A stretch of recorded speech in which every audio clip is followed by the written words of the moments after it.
coalition government emerged after protracted negotiations and consultations on the 27th of June. It may seem like the distant past, but in fact, this government has only been in power for 11 weeks. Well, the first achievement they had was actually establishing themselves, because we had a longest in the history of state interregnum between the election and the formation of the government. We got an unprecedented historical coalition of Fianna Fáil, Fine Gael and the Greens.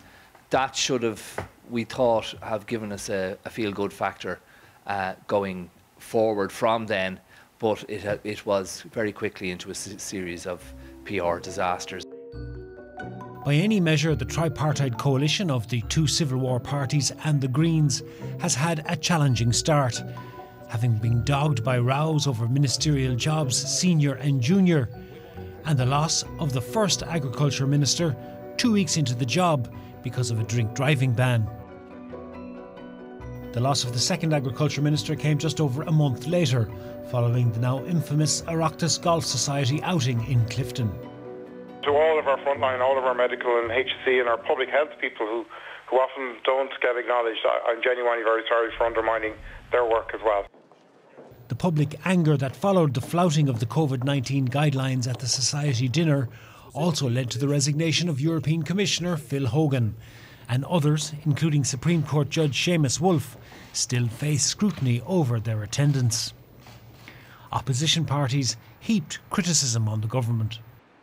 This controversy around this golfing dinner is just really the last straw for very many people. So the real issue now is what needs to happen next. The public was certainly very angered by this, and it's also been a major distraction for government. People are outraged because people have gone through so much.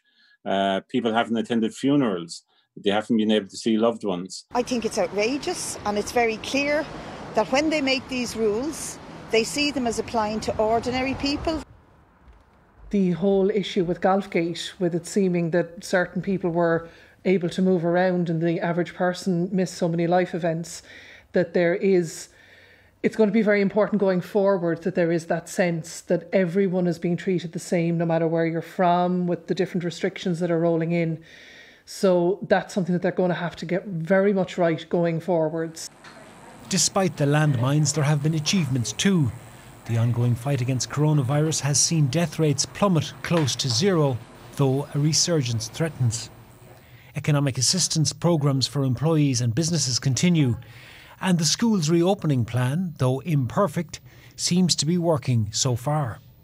That has been a singular achievement in getting hundreds of thousands of children back into their schools. That has allowed people to go back to work. It has psychologically helped the population who is now feeling significant fatigue. That helped to galvanise the party in some ways as well, that they had an achievement under their belt, and that'll allow them to move forward into challenging some of the issues that are coming up over the winter. I think they're all pretty much doing well and that they're managing to hang in there because of the challenges that are there that we're all completely aware of, and they're managing to keep things together. Among the immediate challenges facing the government, keeping the economy ticking over, restoring international travel services and reopening the so-called wet pubs, all the while keeping coronavirus under control. Much will depend on the measures contained in the medium-term strategy for living with COVID-19 that will be published here at government buildings on Tuesday.